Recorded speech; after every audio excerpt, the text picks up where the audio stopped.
And welcome back to the Constitutionals podcast. I'm your host, Chad White. If you didn't know, this is the premier podcast for the website C Plus Comedy. Like I just said, it's a website. Go there. Episode 241. This is the episode with Mo Welch. That's what it's called. This is Mo Welch. Well, this is Chad.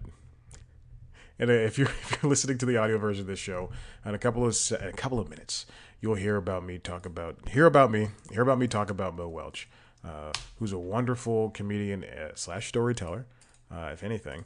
And we had a conversation a couple of weeks ago talking about her latest, not stand up show. What is it called? One person show. Mole. It was a short run thing that only ran in New York for 2 days, and it was a part of the Cherry Lane Theater's A Summer of Comedy, and it was presented by actor and trans icon Elliot Page. Don't know why I read that part. Mole was part of Mo's animated illustrations. It was like illustrations with live stand up comedy, and it was great to explore. Now I didn't see the show, but I've seen her stand up and I've seen Mo's illustrations. Love them both. I don't know why they wouldn't work together. Talked about her attachment issues and just her formerly attached mole. Mo's great. You've seen her on if you watched Conan on TBS, then you have definitely seen her stand up. If you watch it as religiously as I did, first of all, then you've definitely seen her do stand up.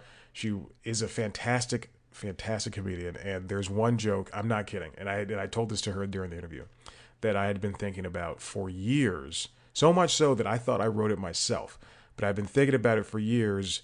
And then it was reminded to me that she said it when I was rewatching some clips from Conan. It's a very funny joke. It involves those stickers on the back of cars where like it's the family and the stick figures, and they're all, it's like the mom and the dad, or whoever's in your family, and a bunch of kids or pets or whatever. Anyway, that was a joke I've been thinking about for years. I'm not joking. I'm like, I think about that joke all the time, constantly, so much. And I thought it was me. I thought it was when I wrote that, but I did not. So anyway, check out this interview with Mo Welch, and then we will come back with this episode of the Constitutionals podcast. You can find Mo Welch online at various places, such as Twitter, Instagram. That's it. Follow her on Instagram at Momo Welch, Momo Welch, where you can see her illustrations as well as some stand up. And then find her on Twitter at same thing, Momo Welch. Very funny person. I enjoy her work, and her hair has changed, is all I can say. Any Hoosers, check this interview out, and we will be back in a second. Here we go.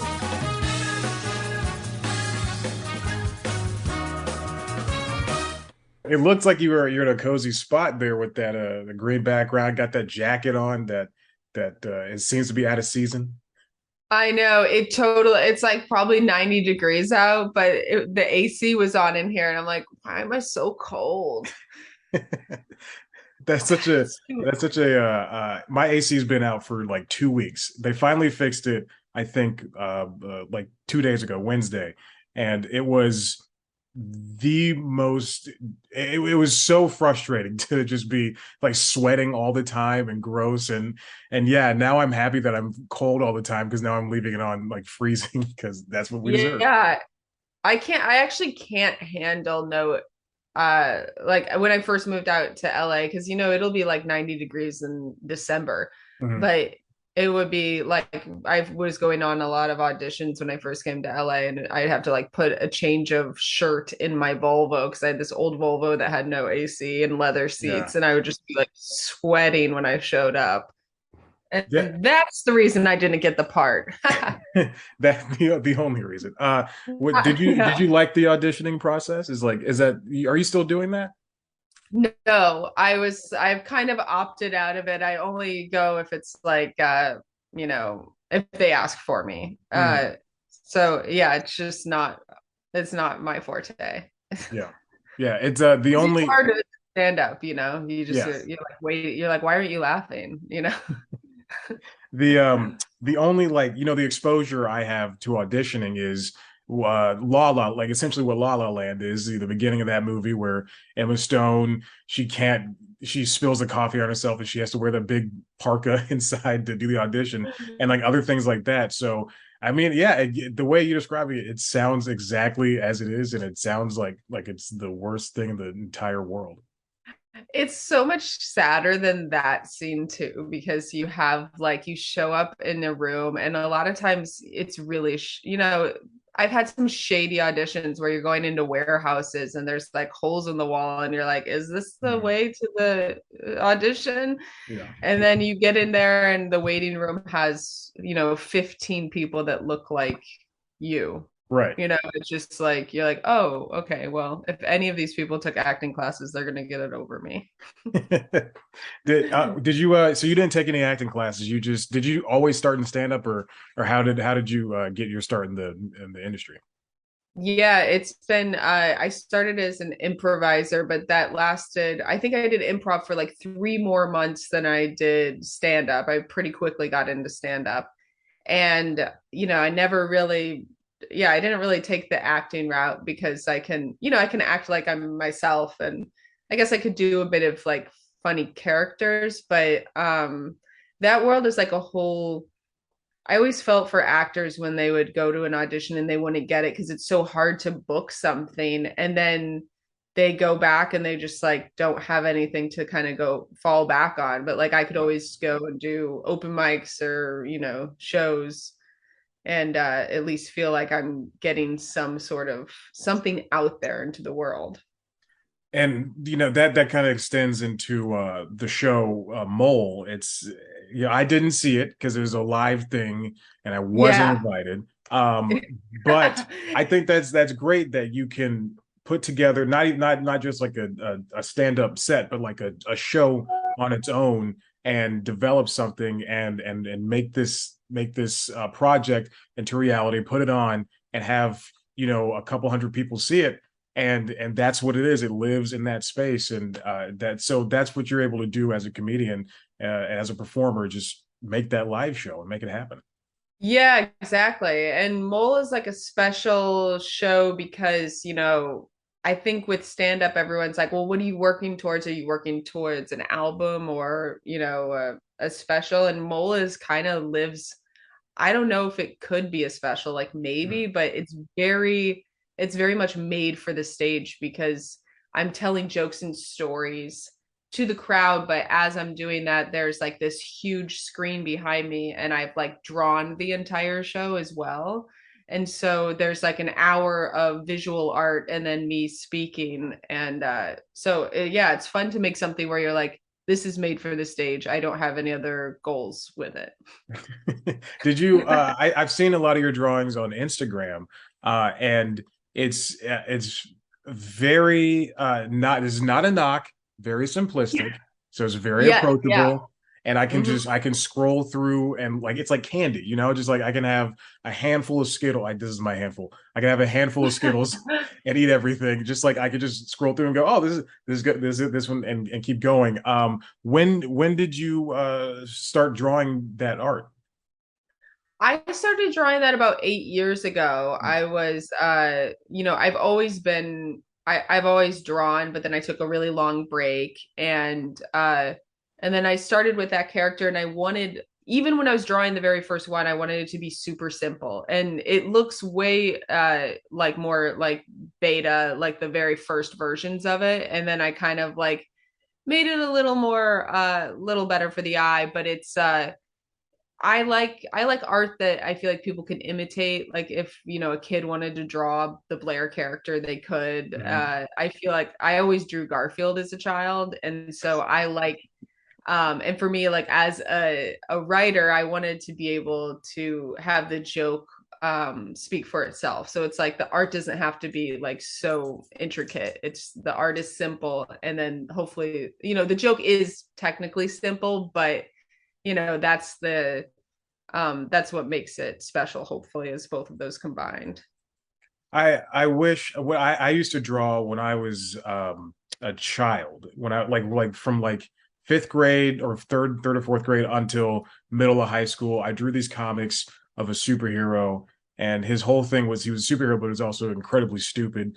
And they look exactly the same. Like even if I drew today, like that character would be that. And then I interviewed a couple years ago the director of SpongeBob SquarePants. Yeah. And to start out the interview, I thought I'd break the ice with a drawing of SpongeBob that was so bad. It was just like a square and circles. He did not laugh, and it did not play in my favor.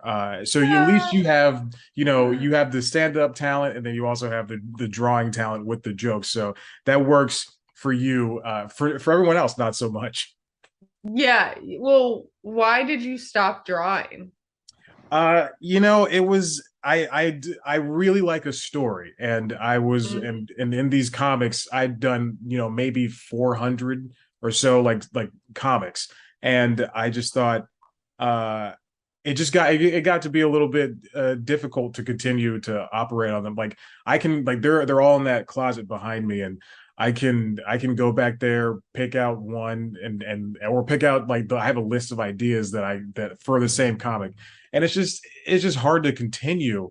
I would love to to start over, and draw it digitally and see what Right. comes of that. But the thing is just having to start it, and I don't have the kind of chutzpah for that. Like I can do this, but that I Right. have to work. I have to build myself up into. Yeah, it's a lot of work, especially if you're doing full comics, Hmm. it's just, and that's why this made sense because I go, hey, I'm gonna do this once, I'm gonna do at least one when I wake up. Hmm. And it helped me get out of part of my show. Mole is about me starting to draw again and it getting me out of like this depression. And because I mean, it makes sense. It's like when you're drawing, you're living right then. Like I'm living in the moment when I'm drawing. And even when I'm on stage, sometimes I'm not living in the moment because I know the words so well that like I find myself thinking about things as I'm talking, which is like that just shows you how, ADD I can be. But like Yeah. yeah. So giving myself a task, I said, you know what, this isn't, I have no goal with this, which helps me a lot. Just saying like Okay. my only goal is to draw one a day and then I'll like post it. But there's no, at that time there was no, oh, I want to have a book. I want this to be like an animated show. I was just like, this is for me and for my friends. And when did that extend into I've watched the animated shorts from TBS. So when did that extend into that world? Was that easy for you to go, I'm going to make these 3-minute shorts, or was it kind of difficult for you to want to do something like that? It was no, I think at that point it had become, I had already had the book deal at that Mhm. point, and so I was like, I knew that I was already expanding this into something else.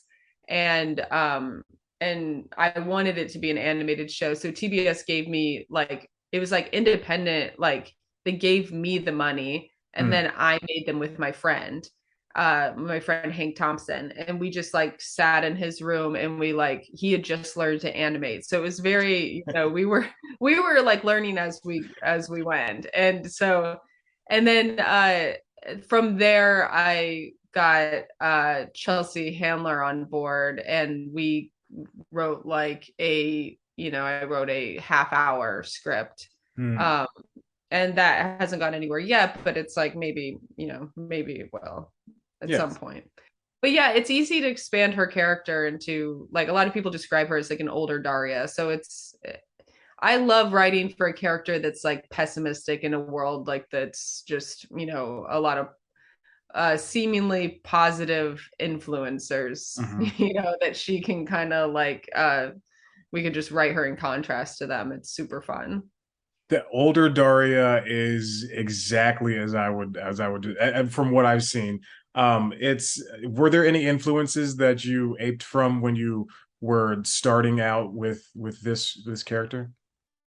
I mean, at that point, I don't know if I had any, but I mean, I loved Garfield. Hmm. You can see the love for Garfield in it, sort of. And then Kathy, I thought was amazing growing up, because that's like truly my career ambition would be I I can draw cartoons and then go on as a guest as a late night guest because that's what the creator of Kathy would do. Yeah. And she would be so funny like on Jay Leno and whatnot. I'm like, that's the life. You get to go be funny for 5 minutes and Hmm. then just draw for a living. Yeah. That's a good goal.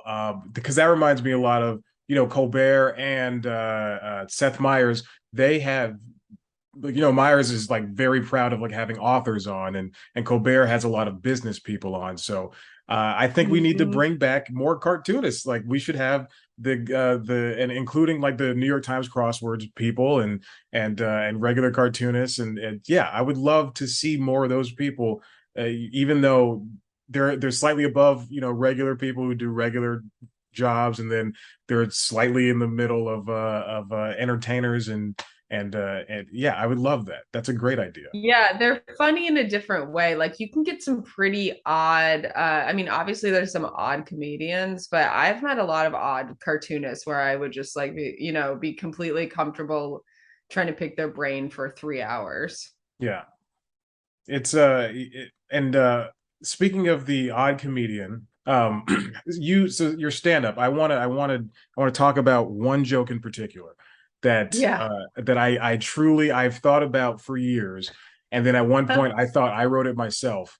It's the pulling the dad sticker off the car joke. Yeah. I'm not kidding. I think about that joke minimum one time a week, and because you'll see them driving around with the dad sticker. Yeah. But my elevation of that joke was, and because that's again at some point I thought I written that, Yeah. but Yeah.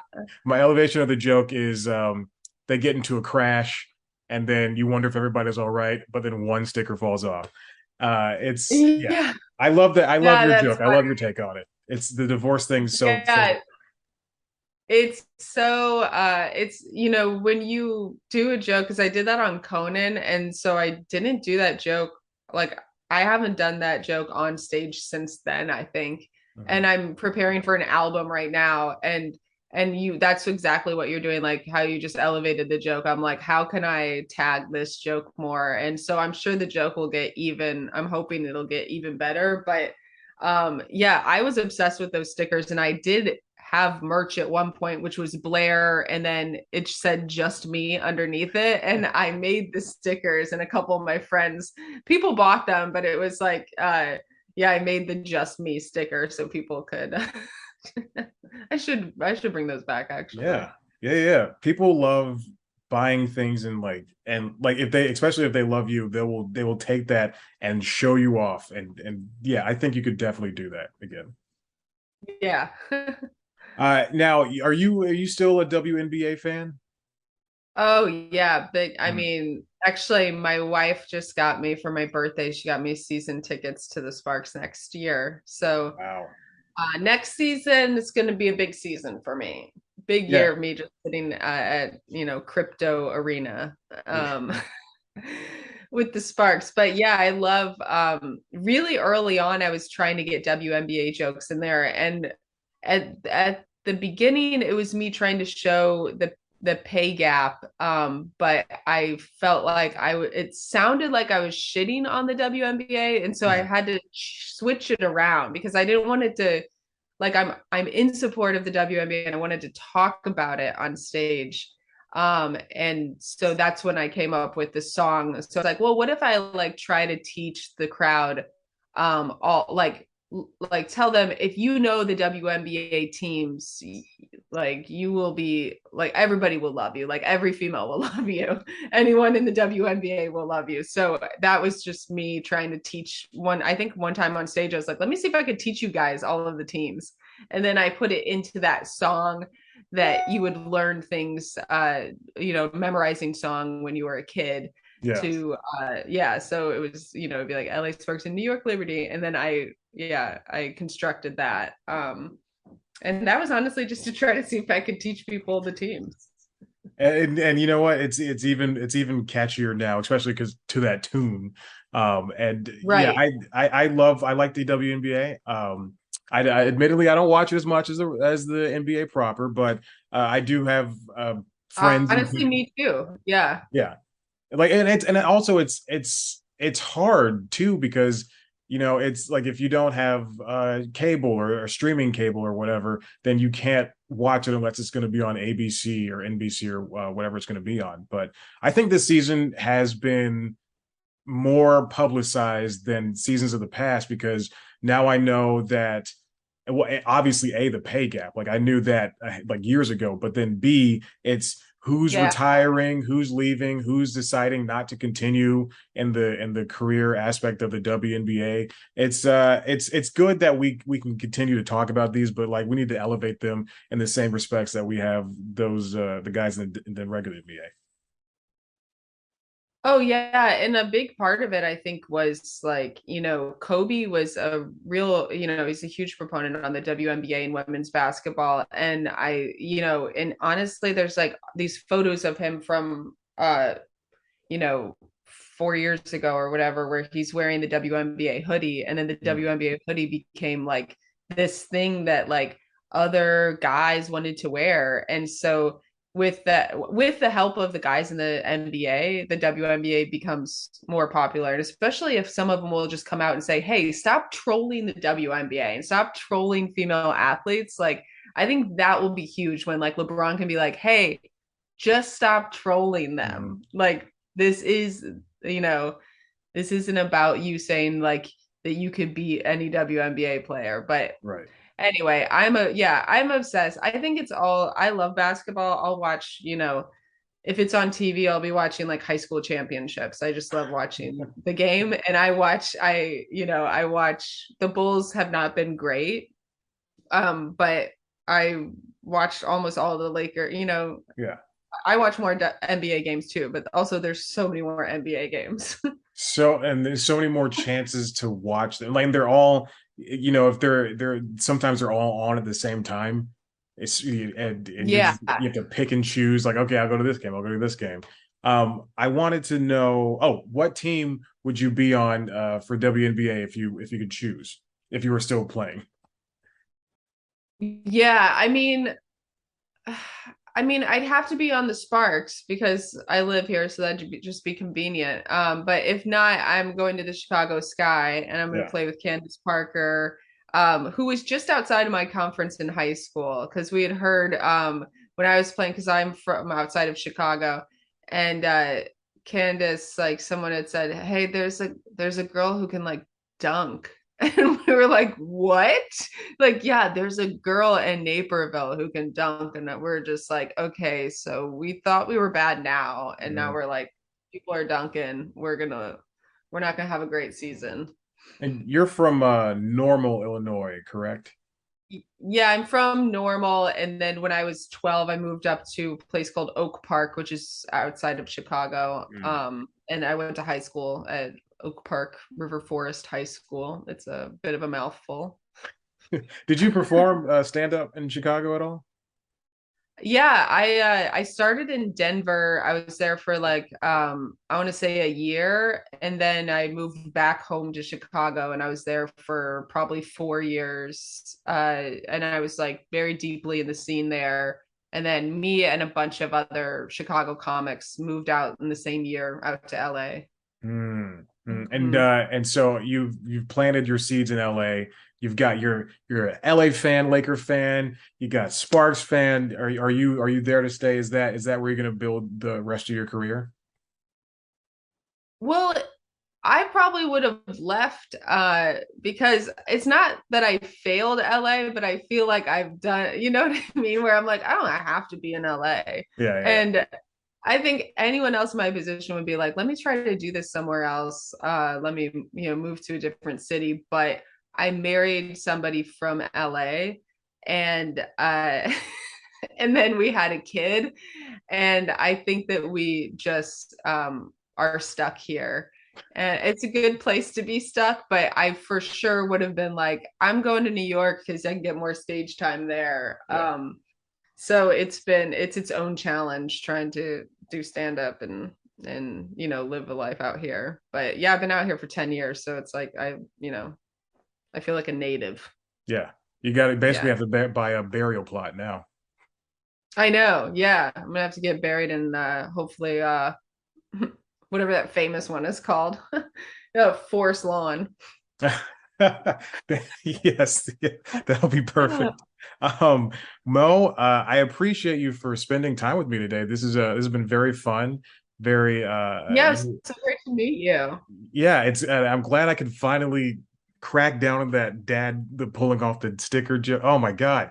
Because I truly Yeah. thought, yes, I wrote that myself. And then my mind was rejiggered and I went, that's it. That's where I heard it from. So when Yeah. oh, go on. Oh no, no. Yeah, it's one of those jokes I've heard a couple since. It's like parallel thinking because Hmm. I think everybody looks at those stickers when there's like 15 on the back of a car and you're like, "Huh." I'm It's too many. like, "That's too many cats. That's too many children."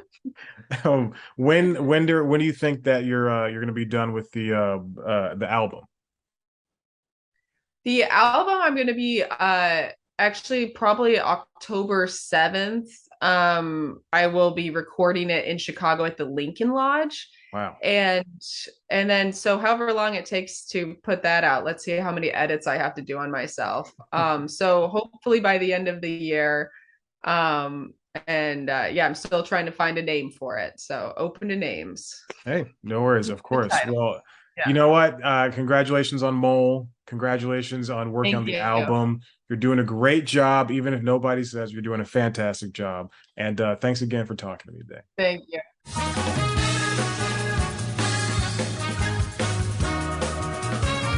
And we're back. Welcome back to the show. You do the right thing when you edit. I could just cut a spot here and boom, that's where all that goes. That's where all that goes. That'd be the title of this episode if it wasn't for Mo Welch. But we got an interview, so that's good. And then I have another interview with somebody next week.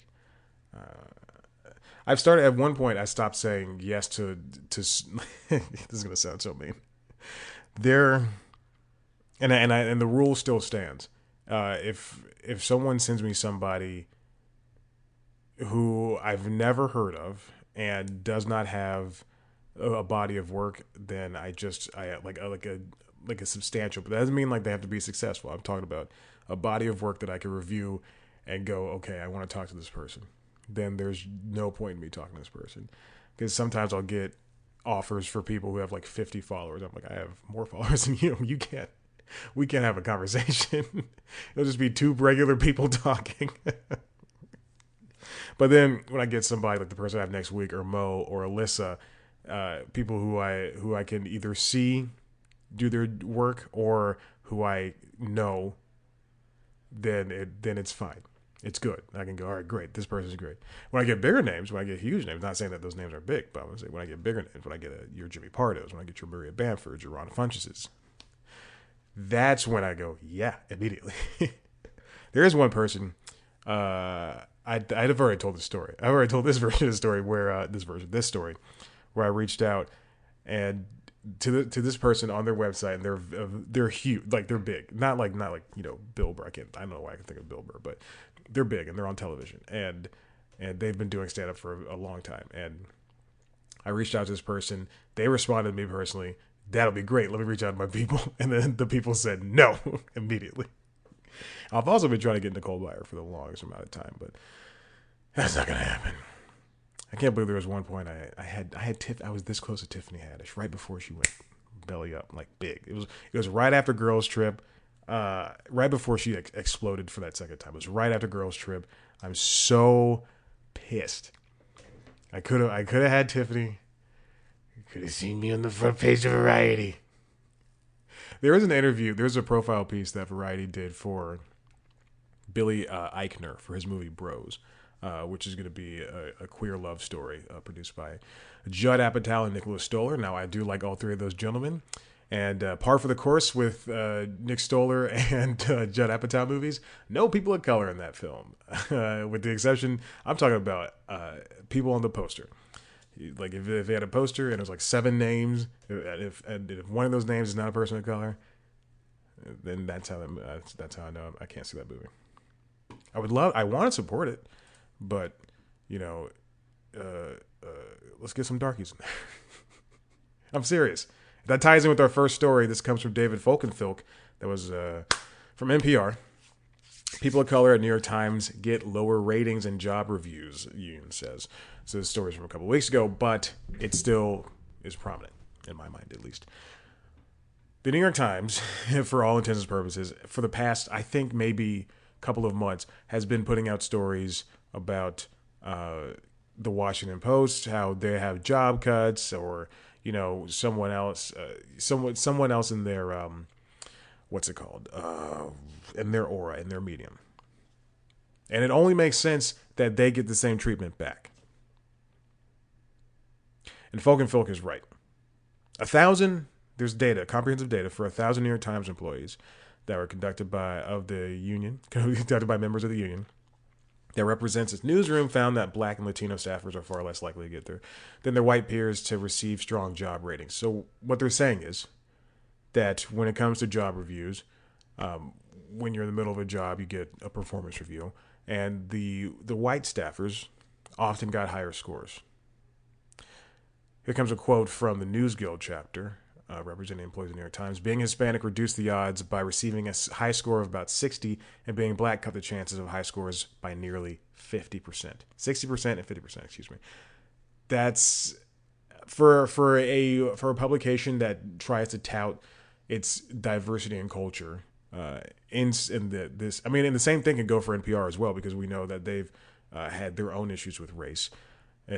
For a lot of these, it's like the not the pot calling the kettle black, but the kettle calling the pot, calling the kettle, calling the pot black. It's none of these publications, from Wall Street Journal to New York Times. I'm going to keep going.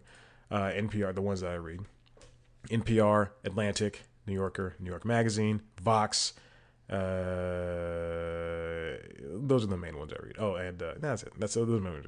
But those are the ones that talk about this stuff and report on this stuff. They all do the same thing. Like, I don't think what I'm saying is there's never really a change, and that doesn't feel like there's going to be a change at any point soon. Especially if you hear tennis in the background, I am watching Andy Murray come back. I do not have it on currently. Actually, I need to just hit the microphone. I also need to add, doesn't really matter anyway. I was going to turn the timer on.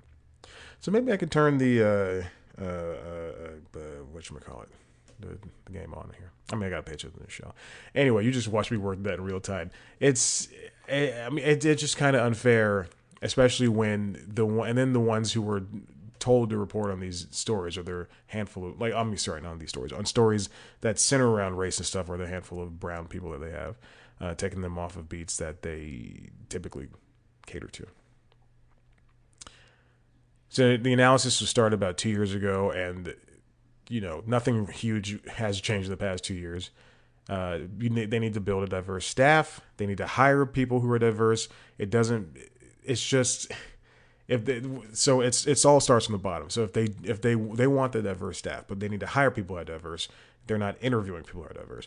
I know this because I have applied to multiple jobs at the Wall Street Journal. I mean, not Wall Street Journal, New York Times, and the Wirecutter. And I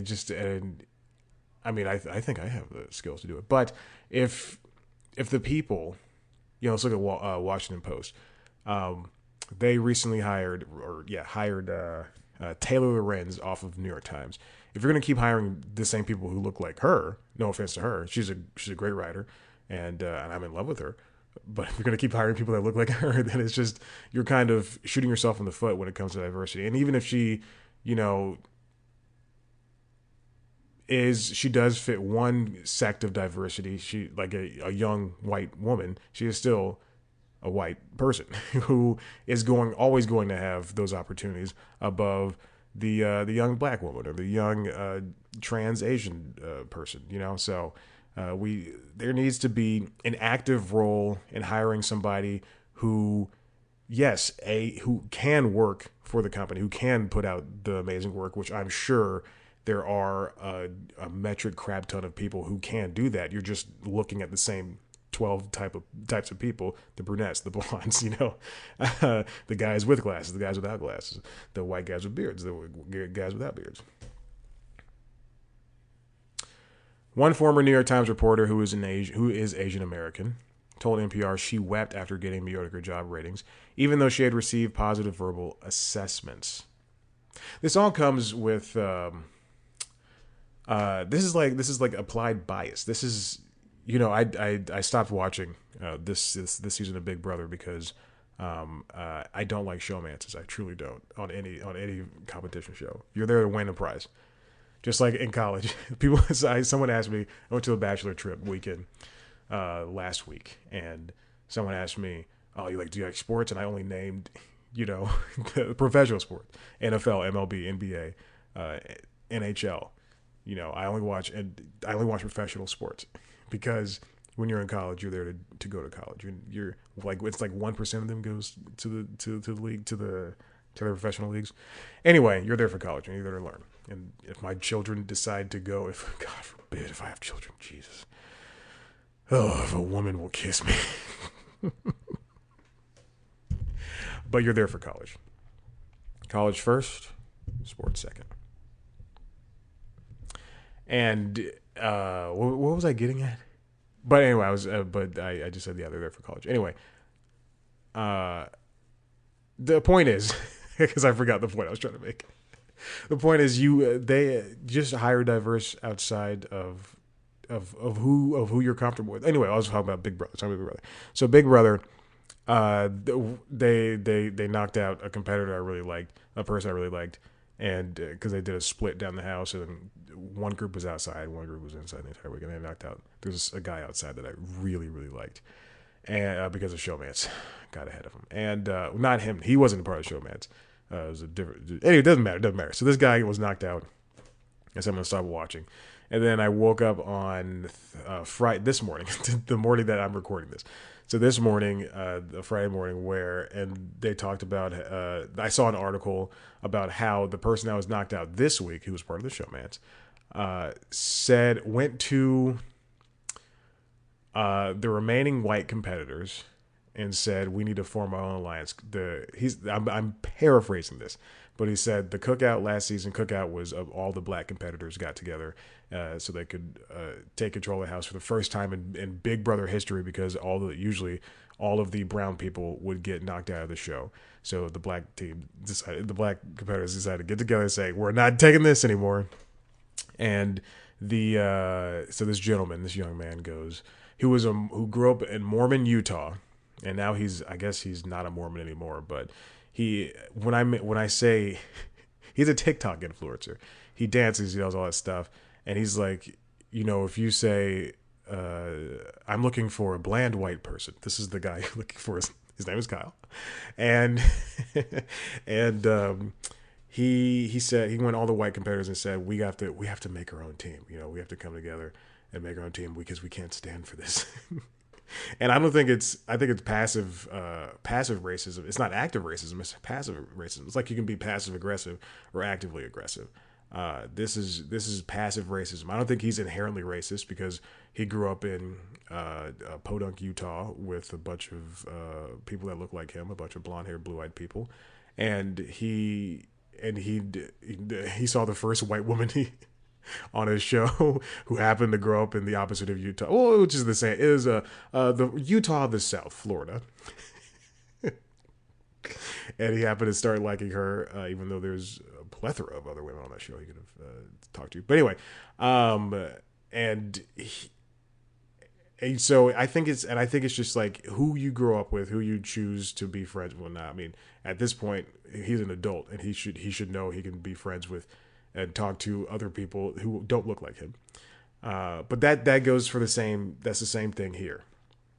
Is that no, even if you live in New York, even if you're living in Washington, when you have these biases as a white person, they can be sitting in the back of your head. And like it's like here, I live here in Midtown Atlanta, and I live in a neighborhood that is I would call the Brooklyn of Atlanta, and it's just a bunch of white people from the suburbs.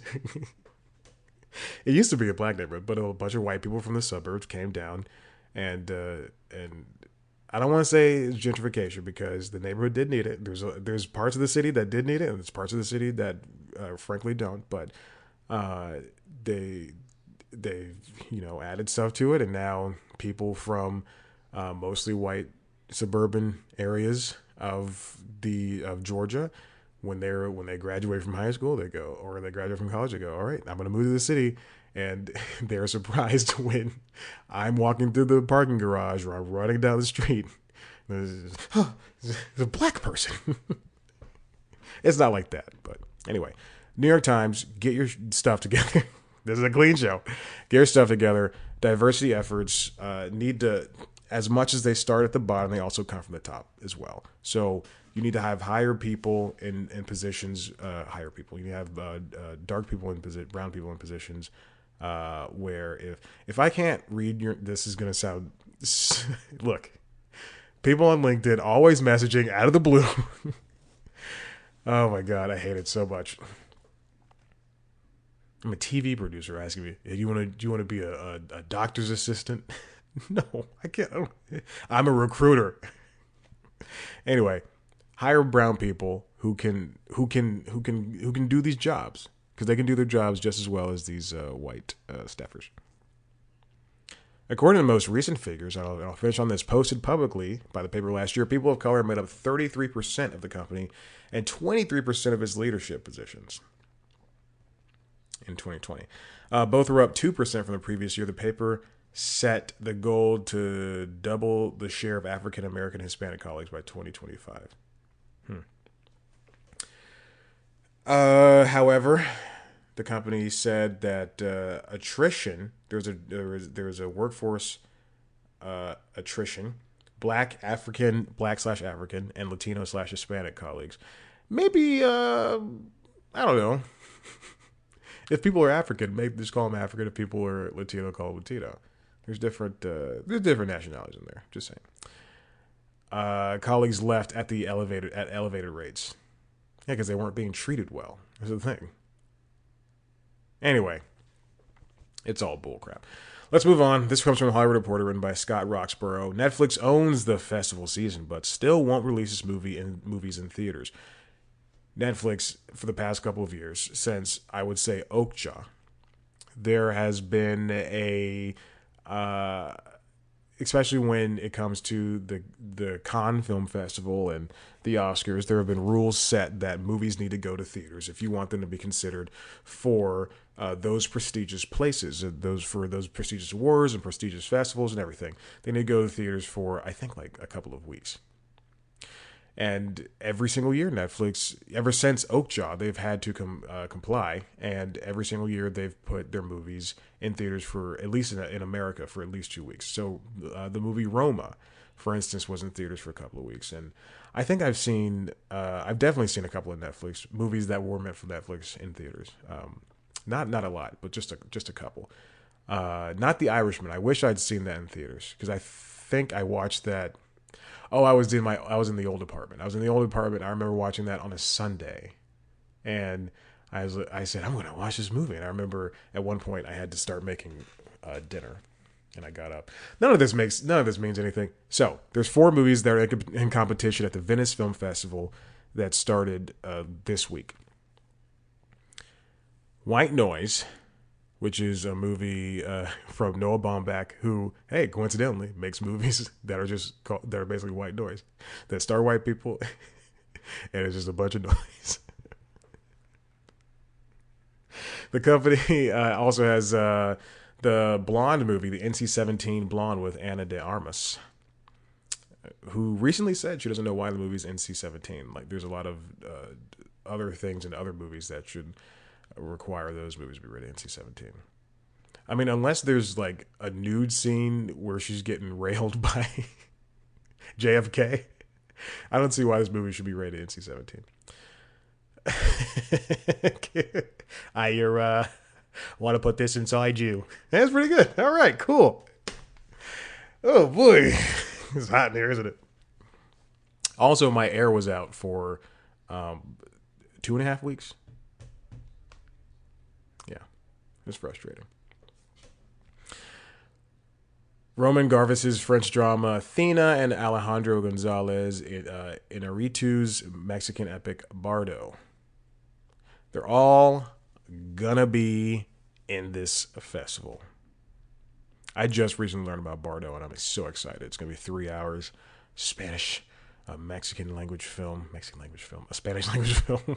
I said Spanish the first time, but none of these theaters are expected to be doing the same the regular release of like Top Gun Maverick, which is the only movie for the past 3 years to be put in theaters and to be stretched past that the date where it should be on streaming. Like that movie is not going to hit DVD, like just hit digital, and it's still in theaters. That movie is not going to hit Blu-ray and DVD until November 1st, and I'm pissed. I need to buy this movie. I'm not buying it digitally. I need to buy it physically. I'm buying things physical again now. I for a couple of years I put that off, but they're the PlayStation Sony. They took away the PlayStation Video Store. I think I talked about this last time. I don't know. And people who, I mean, obviously you shouldn't, if your store doesn't hook up to like Movies Anywhere, if the movie store doesn't hook up to Movies Anywhere, then you should not buy your movies in one place and have like on the AMC on demand, the AMC theaters, you can buy movies from there. I don't know why you would. I would never do that. But Sony closed down the PlayStation Video Store, and now people lost access to all their movies. So that I've been saying this for years. Apple, Amazon, Google, they could all go, we don't want to do movies or TV anymore. We're done, and they could shut it down, and you could never have access to things. So I things I love, I'm buying physically. That doesn't go for video games, sadly, unless it's like it's like the Xbox 360, PS3 era, because PS4 and Xbox One, everything is you have to basically the disc is a key that allows you to download these games, which sucks, but that's what happens. So we'll figure that out. That's what emulation. That's why people emulate this deal.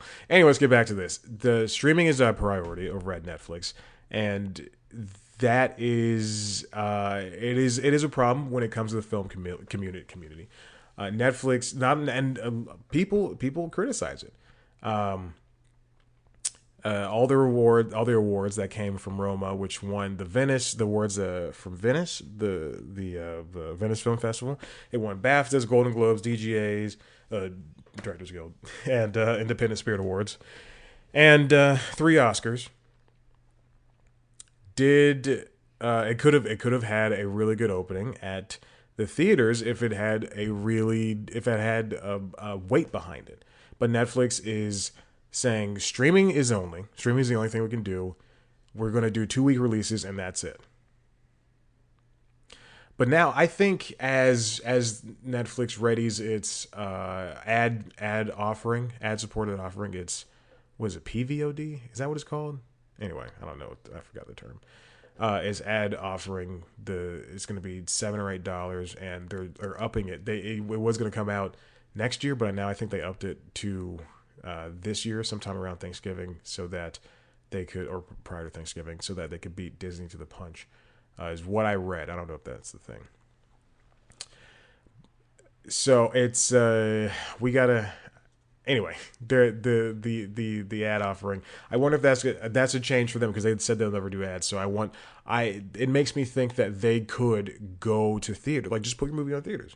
Put your movie in theaters. You'll make the same amount. I know they don't want to split the money with, the likes of AMC or even your local art house theater, but still, I would love to see something good like The Irishman in theaters.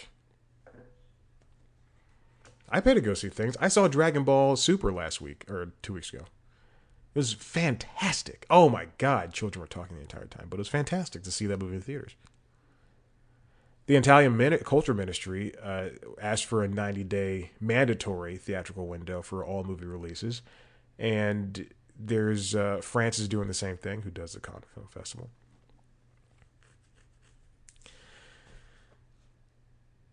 There's one person who's the head of theatrical distribution at a place studio, Gabrielle DeAndrea, says instead of blaming Netflix, it's the art house theaters and distributors that need to take a page out of the promotional playbook and learn to turn specialty releases into events.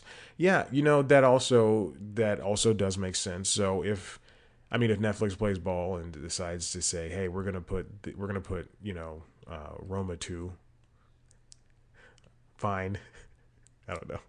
There's multiple Cherry, Roma 2, Vine, and Jerry, in those types of tomatoes, guys. Inside of theaters, then in the artisan film section, then we're gonna say, hey, the first. I mean, this also works hand in hand with Netflix as well. AMC and Netflix, or whomever, these art house theaters and Netflix work together and go, we'll give you a month free of Netflix or something. Actually, I think they got rid of trials. But give them swag, make them event pieces. I've been to premieres, I've been to showings of movies, and they, if it's an A24 film, I remember I got tickets to, what is that movie that Jonah Hill made? Jonah Hill, that he directed, that I cannot for the life of me remember. I can't remember this movie for anything. It came out mid 90s. I went to a premiere of that, and they gave us a giant zine and a skateboard, a toy skateboard, like a tech deck, and something else. So I would definitely love to see them turn it into event pieces. That's it's some of these movies can be. I don't care if they're at home. Again, I will go see it in theaters if it's good enough. If not like Rotten Tomatoes. Oof, it's got a 72 on the tomato meter, certified fresh. None of that stuff. I'm saying if it's something I'm interested in, like Dragon Ball Z, Dragon Ball Super, superhero, then yeah, I'm gonna go see it regardless. And then if I like it, like for In the Heights, I saw In the Heights the day it came out on HBO Max. I saw it and I went, "This is fantastic!" Like I was, and then the next day, I had a date, and I told this person we're gonna go see In the Heights, and she was like, "Did you see it?" And I was like, "Yeah, I saw it." And then I watched it multiple times. I think I saw it one more time in theaters, and then I saw it on streaming again. Just well, I mean, that was just like La La Land. Oh my god, I saw La La Land way too much. I saw La La Land four times in theaters, which is too much for one person.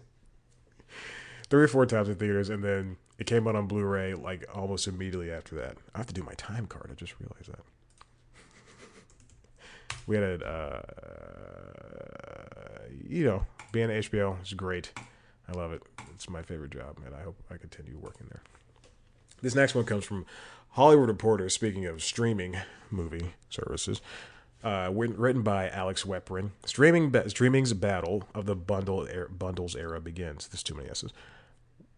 This is something I've been saying for a long time now. This is something that I think literally every person in the world could see. Every person that said, I'm going to stop paying for cable. I'm going to pay for streaming. Oh, there's a lot of streaming out. Uh-oh. Too much streaming out. What do I do? Subscription streaming services have, especially the plethora of them, have marked not the end of cable, but the slimming down of cable. And then we got to a point where YouTube TV and Hulu with Live TV and Fubo and Sling and the likes of those have become a little bit.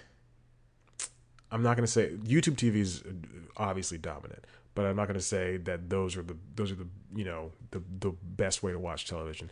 But they've become obviously popular in their own right. Now we're at a point where Paramount has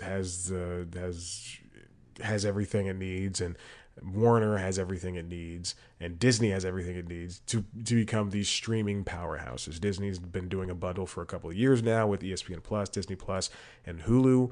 Then we have Discovery buying buying Warner and planning to shift everything from HBO Max onto the Discovery Plus platform, which is insane because I just used the HBO Max platform earlier today, and I think it's a fantastic one, and I don't want to have to go on Discovery Plus because if you ever used it, I've only used it once. Like truly, I think I got like a free trial for a couple of weeks, and then I think I opened it maybe 2 times. And it was so confusing to find a show. First of all, I only knew Food Network shows and HGTV shows. I didn't know anything else. Second, it was hard to find anything unless you were specifically searching for a restaurant possible. They do like 40 episodes a year. Isn't that insane? I record that show on YouTube TV, and it is crazy the amount of episodes in one season. And I know they do everything in 2 days, but Jesus, it is, oh my God. Gordon Ramsay wishes he could do that for, Kitchen Nightmares or whatever shows he's doing. So now, this week, in fact, Showtime stuff has been added to Paramount Plus, and not in a way that they've done before, where a couple of months ago it was, hey, you can watch the first 3 episodes of The Man Who Fell to Earth. Now it's, you can watch all of Dexter. You can watch movies that were only on Showtime. You can watch, I don't know, Spartacus. I don't know what's on Showtime. You can watch Desus and Mero. But you can watch all that stuff that was on Showtime, the app proper, now is on Paramount Plus. And at some point, I think we're going to see everything from Hulu move on to Disney Plus, which sucks. I think that's going to happen. I think they need to keep those two separated. I wish they would dissolve ESPN Plus and put it into Hulu, and then just charge $15 a month for Hulu. But they charge $15 a month for Hulu now. So. And now we're gonna have Walmart Plus members are gonna be able to get a complimentary subscription to Paramount Plus. Walmart is basically doing the same thing as Amazon Prime, which Prime offers Prime Video alongside its monthly no-cost shipping, or 2-day shipping, or whatever it's called. Vudu I don't know if Walmart really includes Vudu in anything, but because there's no way, because Vudu is just like the Apple Movies, Apple TV. That's what it's called. It's only a matter of time until Apple TV jumps up in price. They can't keep that for $5. I would love them to, because I'll stay subscribed, because I'll subscribe to anything. I'll subscribe to anything. There's one streaming service I don't have. Can you guess which one? It starts with a D and ends in Discovery. My coworkers get it all for free. It's not fair. Give me that full-time job. I'm not a contractor. The bundles are coming for us. The bundles are coming, and we can't stop it. And then eventually we're going to move back into a territory where it's, if you want to get everything, then you gotta pay for just like 3 things, and it's still going to cost you $300. That would be a bad deal, wouldn't it? I mean, even Apple's in the bundle game too. They point out they have Apple One, which is that thing where you can get Apple Music and Apple Fitness and Apple TV and Apple Arcade and iCloud, all in one package, and something else, and all in one package for up to $30 per month. Bundles are back, and we will see different mixes of it all. Remember, there was there's a bunch of student bundles. We got Spotify and Hulu, and I think that might be over. Actually, I don't even know. There's more student bundles with Spotify and Showtime. Oh, it's still going on, I think. Okay, cool. It's just bad, man. It's just bad, and I'm part of the problem. Hey, continuing on the streaming service thing, isn't it sad how SNL, I think, got rid of Melissa Villaseñor, Alex Moffat, and Aristotle Atari? Those are some very funny people. And even if Aristotle only had one breakout character, he was still a very funny character. Alex is fantastic. Melissa's great. I wish they had learned how to utilize her. I think that's what everybody has. If you're a fan of SNL, I think that's what every person would say. They would look at Melissa and go, they don't know how to use her. And yeah, it could be two different things. It could be maybe she didn't try hard enough, and maybe they didn't try hard enough. I also learned that she's the second Latina to be on the show. Noelle Wells. She was Latina. Looked it up. It's true. Blew my mind. It blew my mind. I had no idea. And Alex was just fantastic. I did read a comment, I think, on the as soon as this article went up, I went to the live from New York subreddit, and I saw I hate going to Reddit in the first place, but I had to see, I had to type in, I had to go and find what people were saying, and someone's comment was. No, I think this is on Never Enough Fun. I don't know. Who cares? I think it was on this Reddit, and someone said, now Mikey Day is going to do all the white guy in suit parts. It's true. Okay, this comes from Variety, written by Jim Aswad. Jim is spelled J-M. Not my favorite spelling. Music publishers, streaming services avoid another battle royale by setting royalty rates for the next 4 years. As you may know, Spotify, Tidal, Apple Music, YouTube Music, all of Deezer, all of these streaming platforms set rates for artists to get paid. Oh, excuse me. For publishers to get paid and for artists to get paid nothing. And this is an issue that has been up in the air for like, I think every time they renew this, it sometimes stalls. But finally, the rates have been settled ahead of time. For years 2023 to 2027, they're 15.35%. Apparently, it's a surprise. And the what's NMPA? Nashville Music Publishers Association, the Nashville Songwriters Association International, and the Digital Media Association. Those are the people that are doing the negotiations. The NMPA, the Publishers Association, has been saying for months that it would push for 20% rate for the forthcoming period. However, sources tell Variety that concessions were made on both sides, likely in the form of modifications that reach beyond the headline rate, such as the way that, quote, bundles work, such as discounted streaming subscription rates for family and student plans. We were just talking about that. And per subscriber minimums are treated. Publishers won a big victory in July when the Copyright Royalty Board upheld its 2018 decision to raise the rate to 15.1% from the previous 11.4%. All this means is that the publishers are going to get paid a little bit more and your artists are going to get paid a little bit more. Not by much. You still need to support them by going to shows or buying music or buying whatever shirt they're shilling on their websites. I saw a... God, I can't... I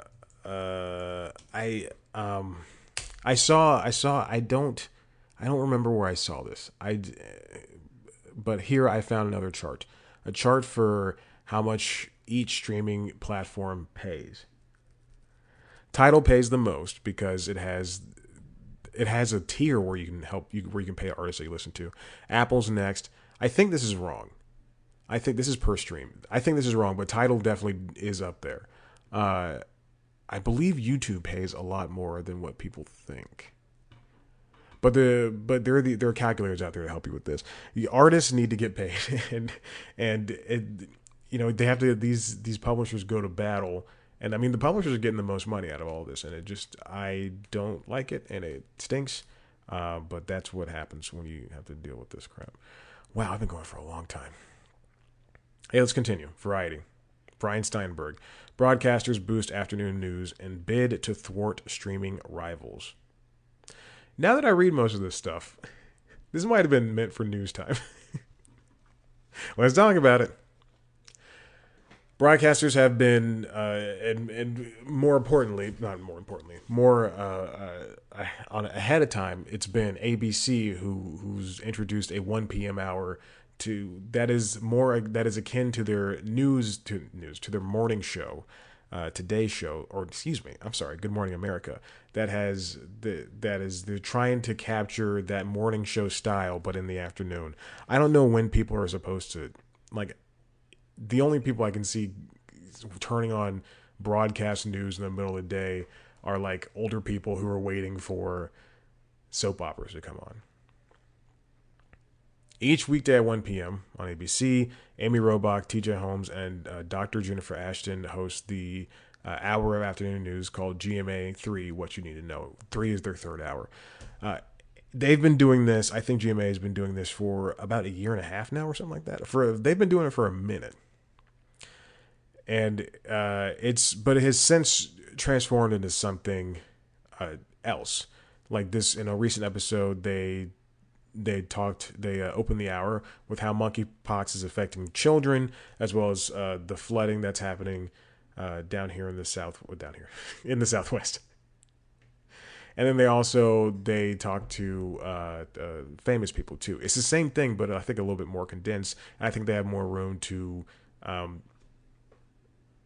do feature pieces, kind of like how CBS mornings, their 8 o'clock hour is more feature pieces. In September, NBC's looking to expand their own field. They moved Days of Our Lives to Peacock, which I don't think, like, that's such a, like, old people. I think if they need to think about, look, I'm sure the ratings for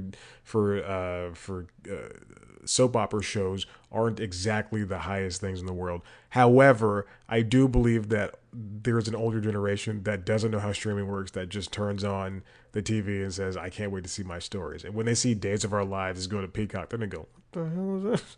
What is Peacock?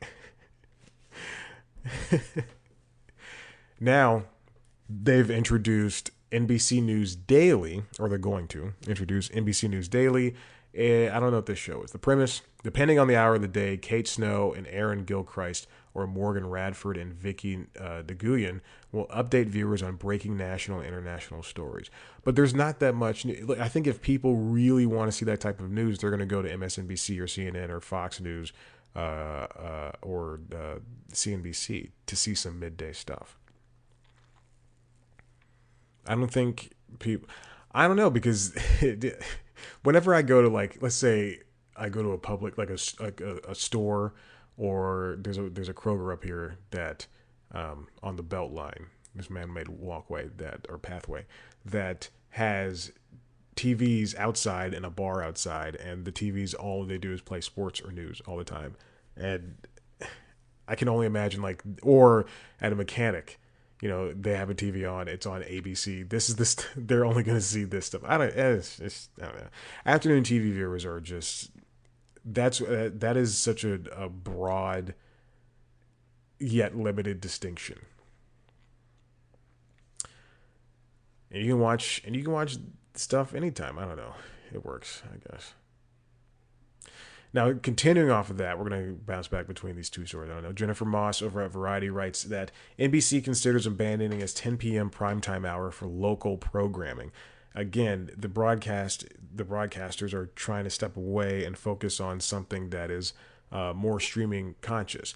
And if I don't know if NBCU, I don't know if their 10 p.m. slot is not doing well compared to years past. It probably is not, but compared to the competitors now, then I don't know how is this going to affect them in the long run. So this current TV season, 2022 to 2023, it will not be affected. But should they go through with it, then the next TV season, 2023 to 2024, will be. There are a few 10 p.m. shows that they have. So what this means is NBC, they will only primetime broadcasting, typically on broadcast, means that on network TV, means that or primetime TV slot on network TV means that from 8 p.m. to 11 p.m., those are the 3 hours that networks get to put their biggest, most special shows on. So, NBC's Blacklist, The Voice, So You Think You Can Dance, all that stuff. Why did I name? Oh, and CBS. CBS is the network too. There's Survivor, and what's on Fox? I don't know. Shazam. Is that Beat Shazam? That's what it's called. what's going on in this world? But that's the time that they have in order to put their get the best advertisers and put their best shows on. And if NBC gives that time slot back, then a local news network, like let's say Atlanta, New York, whatever, Boston, they could air another hour of news. Do we need that? No, not really. No, okay, no, period. And so that means by the time you get to late night, you have from 10 o'clock until 11:45. That's an hour 45 minutes of news. 2 hours. No, an hour 45. 10 to 11. That's an hour 45 minutes. Yeah. Ooh, I gotta do it. The 10 p.m. shows that would basically be affected are Quantum Leap, the reboot, New Amsterdam, Chicago PD, and Law and Order: Organized Crime. And this would not affect the late night shows that are Jimmy Fallon, Tonight Show, and Late Night with Seth Meyers. That start at 11:35 and 12:35 p.m. Or excuse me, 11:35 p.m. and 12:35 a.m. However, there's a chance NBC could consider shifting start times for those talkers if the 10 p.m. hour is handed over to affiliates, perhaps a half hour or an hour earlier. There's also a chance the NBC stations could opt to schedule an hour and a half of news, keeping those late night chat shows in their same place. I don't think this makes sense. I think if you're really hurting for, the 10 p.m. hour is utilized, for the for one of the broadcast shows or whatnot. But I do think that you can put your best foot forward. We've seen in the past couple of years just a shifting dialogue when it comes to how shows are put out, on cable. I remember Always Sunny, South Park. I remember when those shows, it became a huge deal when they could say the S word. And then now I just watched Little Lucy. What is it called on FX? Lucy sitcom. Okay, that just brought up I Love Lucy, Lucy FX. Jesus, it's not even coming up. Hold on. Lucy is on FX. Lucy FX Jones. Little Demon. Jesus Christ. If I type in Lucy, it needs to pop up.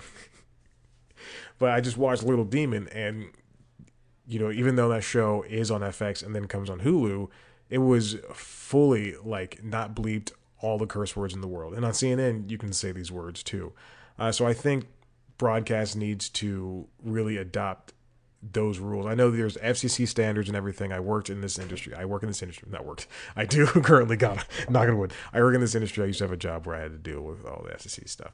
However, I do think that there needs to be a loosening of the rules. Maybe NBC, Fox, CBS, and ABC can go to the FCC and say, hey, maybe we just need a little bit more leeway when it comes to some things. Yeah. I'm watching The Challenge All-Stars on Paramount Plus, but it is a CBS show. But on Paramount Plus, it is uncensored, and they say everything. It's so crazy to hear a curse word on a reality show like that. But this goes back to the mid-afternoon news. Is there enough for this news to succeed in what it needs to do? Or are you just reiterating the stories from the morning prior? On a weekend like this, Labor Day weekend, when there's no news, what's your story going to be about today? And yes, not everybody watches the morning news, but we have local news at noon that comes on, and then to follow that up with another thing of news. I mean, if anything, people are going to go and watch some other news on cable, or they'll read about it. People don't read. So apply that same principle to the 10 p.m. hour. Do you have enough shows to fill that hour? Yes. Is this just you not wanting to spend on shows? Yes. Just make good TV shows. You don't have to worry about it. Okay. I'm done.